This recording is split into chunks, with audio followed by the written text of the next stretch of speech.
Pensamento e Vida, Emmanuel, 25. Tolerância. A tolerância é vista como uma virtude essencial, sinônimo de indulgência e caridade, baseada na compreensão das imperfeições alheias e na paciência. Tolerar não é conivência com o erro, mas é um ato de amor e auxílio ao próximo. É parte da tríade de Jesus: benevolência para com todos, indulgência para com as imperfeições e perdão das ofensas. A tolerância vive na base de todo progresso efetivo. Se não houver um mínimo de tolerância, não há convivência, né? Precisamos respeitar o modo de ser do outro. Se não houver um mínimo de tolerância, não há respeito num lar, num local de trabalho, no centro espírita, enfim, em lugar algum.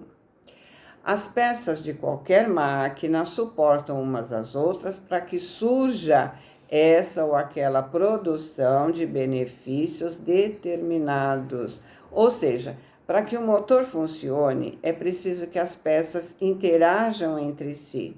Sabemos que tem atrito umas com as outras, portanto, o motor precisa de lubrificação para funcionar. Esse óleo que é colocado no motor vai tornar a interação entre as peças mais suave. Se não houver lubrificação, o desgaste das peças será muito grande. Elas se quebrariam. Essa lubrificação, esse perdão, essa compreensão, essa tolerância é necessária em nosso dia a dia.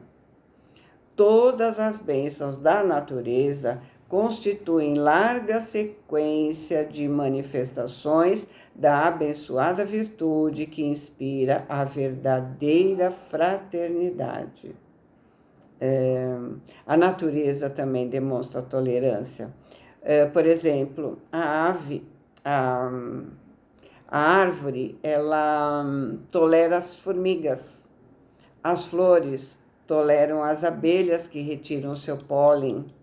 Então, a tolerância é a semente da verdadeira fraternidade. Eu posso não amar o outro, mas se já consigo tolerar, já consigo conviver. Ainda não é tão agradável a convivência, mas já é um começo a compreendê-lo. Porém, a tolerância não é conceito de superfície, ou seja, tolerar não tá bom, eu tolero, vai. Mas sim, eu entendo que ele é assim mesmo, mas que tem um potencial para mudar com o tempo. Não é suportar o outro da boca para fora como uma capa social. É reflexo vivo da compreensão que nasce límpida na fonte da alma, plasmando a esperança, a paciência e o perdão com o esquecimento de todo o mal. Então, a tolerância é de alma para alma, ou seja, eu me reconheço um espírito em evolução e vejo que o outro é um espírito em evolução, mesmo que não estamos no mesmo patamar. Eu tenho minhas imperfeições e sei quanto custa vencer cada uma delas. Então, eu sei que o outro também vai conseguir vencer os seus vícios, as suas dificuldades. Então, só consigo ser tolerante quando eu quiser para o outro aquilo que eu quero para mim. Ou seja, eu tolero assim como eu quero ser tolerado. Quando eu consigo ver as minhas fraquezas, eu deixo de ser intolerante com o outro. Quando eu sei que vou vencer as minhas fraquezas, eu tenho esperança de ser melhor. Quando eu sei que o outro vai vencer as suas fraquezas, eu tenho esperança que ele será melhor do que é. Quando eu consigo ver o quanto dói, o quanto foi difícil vencer cada fraqueza, eu vou saber esperar que o outro vença as suas no seu tempo. Com isso, eu desenvolvo a paciência, porque eu reconheço a paciência que os benfeitores tiveram comigo. Então, como eu não vou ter paciência com o outro? Eu sei o quanto foi difícil vencer um vício, então eu sei quanto é difícil para o outro vencer o vício dele. E com essa compreensão, eu desenvolvo o perdão, porque eu sei que assim que ele entender o que ele fez, ele não vai fazer novamente. Ou seja, não vai repetir o erro. Eu sei quantas vezes eu repeti o erro até entender que era errado. Eu vou entender que se eu busco o perdão dos meus erros, eu preciso exercer o perdão. Não é assim, perdoai as minhas ofensas, assim como, ou seja, na mesma medida que eu perdoo a quem me tem ofendido. Se eu quero a mesma medida, se eu não me perdoar, eu quero não ser perdoada.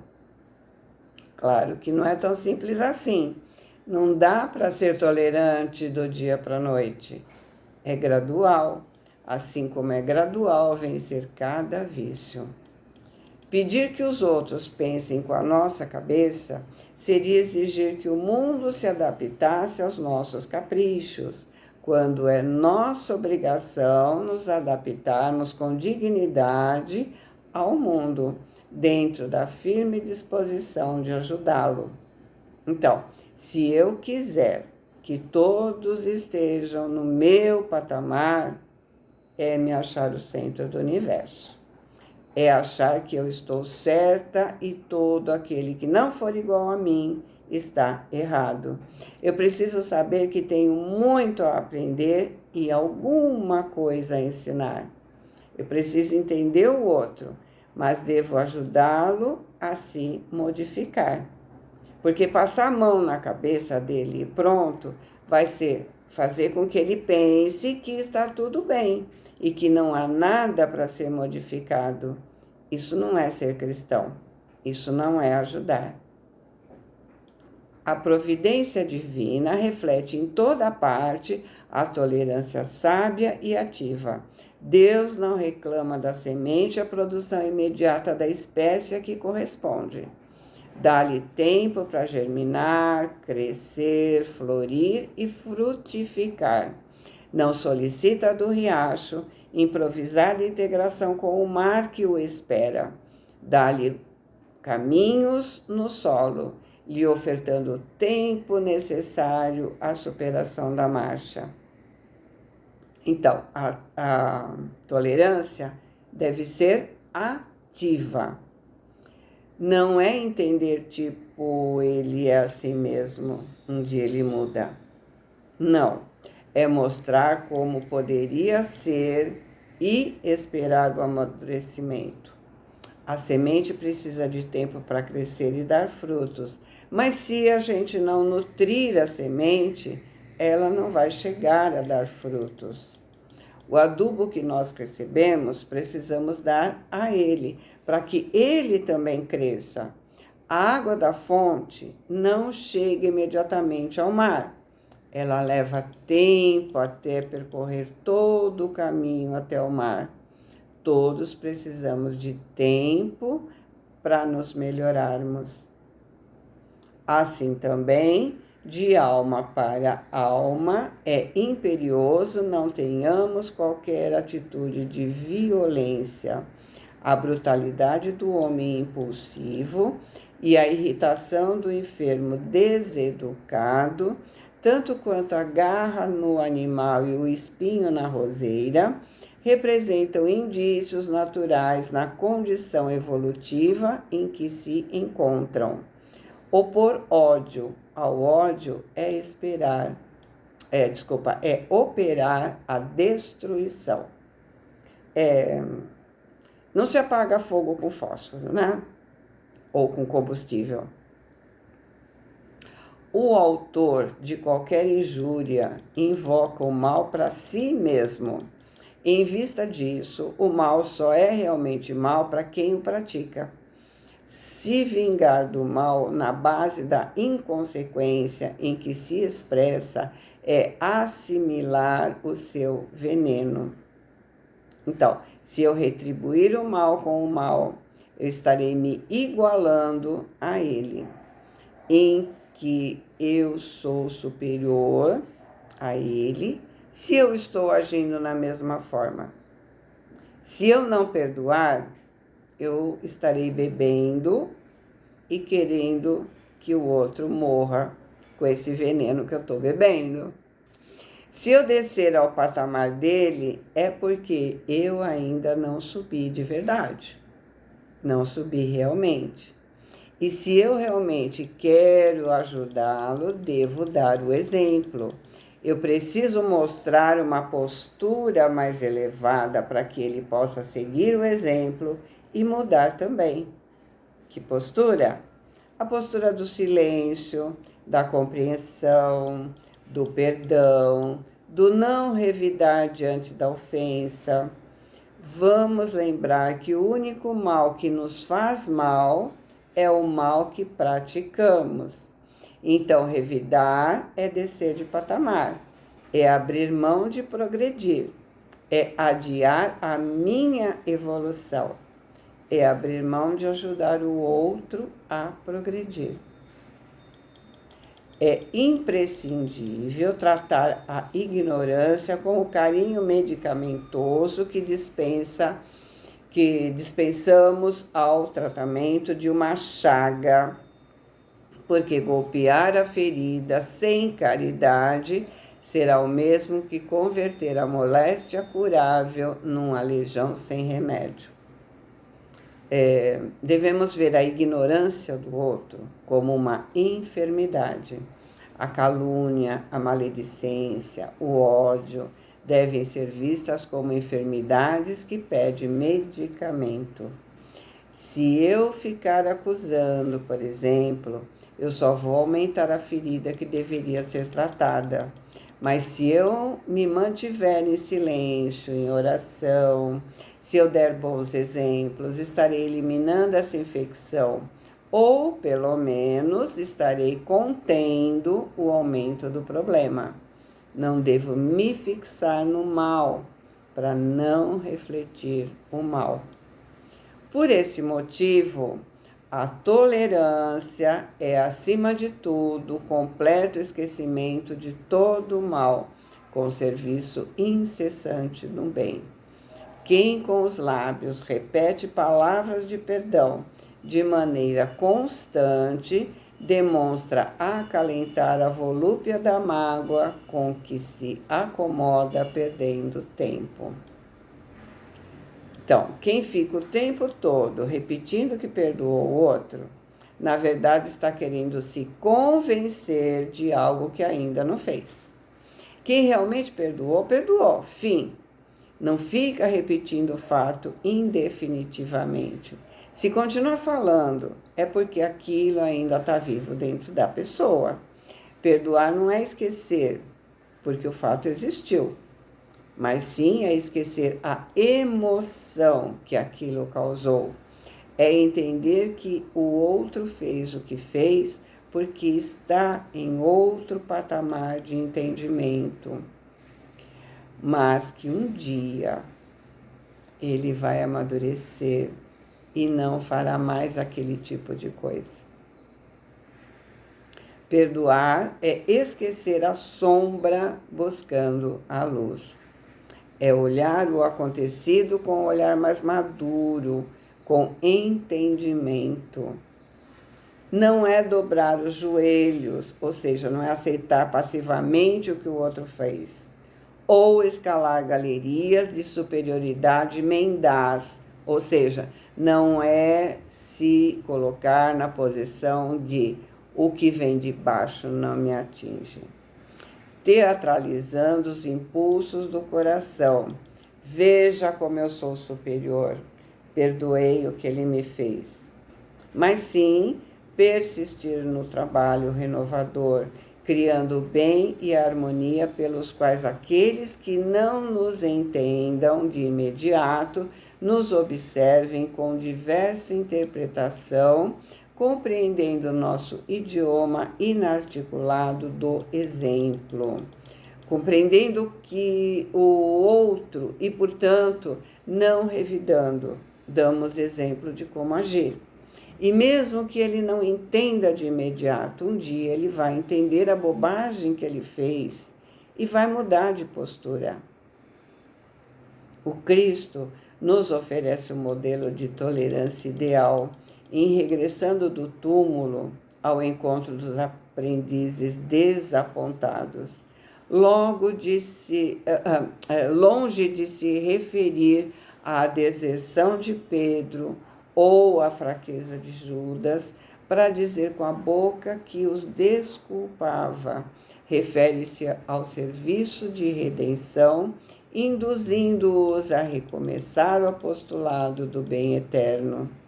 Então, quando Jesus voltou, ele não chegou dizendo: Pedro, eu sei que você falhou, mas eu te perdoo. Judas, eu sei o que você fez, mas tudo bem. Não, ele nem faz menção ao que eles fizeram. Ele simplesmente os convocou ao trabalho, como se nada tivesse acontecido. Ele não ressalta o erro, ele os leva a olhar para frente, ao que pode ser feito. O que aconteceu não tem volta, portanto, o que interessa é o que eu posso fazer agora. Tolerar é refletir o entendimento fraterno, e o perdão será sempre profilaxia segura, garantindo, onde estiver, saúde, paz, renovação e segurança. Por isso, perdoar, perdoar e perdoar. Perdoar 70 vezes, 7 vezes, para não adoecermos. Para explicar a importância da tolerância, Emmanuel nos mostra que ela está na base de todo o progresso efetivo. Vemos que isso não é pouco. As peças de uma máquina devem suportar umas às outras para que esta produza a sua ação. A tolerância é o reflexo do entendimento que a gente estudou lá no capítulo 10, plasmando esperança, paciência e perdão. Ele explica que pedir que os outros pensem com a nossa cabeça seria exigir que o mundo se adaptasse aos nossos caprichos, quando é nossa obrigação nos adaptarmos com dignidade ao mundo, dentro da firme disposição de ajudá-lo, dizendo que a tolerância é o processo natural de ajuste de nossa personalidade às necessidades do outro e do mundo. Assim, por meio da tolerância, damos liberdade para o outro caminhar e agir conforme sua consciência. Ele nos dá a força para perdoar e suportar o outro. É imprescindível tratar a ignorância com o carinho medicamentoso que dispensamos ao tratamento de uma chaga, porque golpear a ferida sem caridade será o mesmo que converter a doença curável num aleijão sem remédio. Foi o que ele disse, né? Assim, tolerar é persistir no trabalho renovador, criando o bem e a harmonia, pelos quais aqueles que não entendem nos observem com a sua interpretação, com a sua dele, né? Com a interpretação dele, compreendendo o nosso exemplo. Boa semana, fiquem com Deus, amo vocês.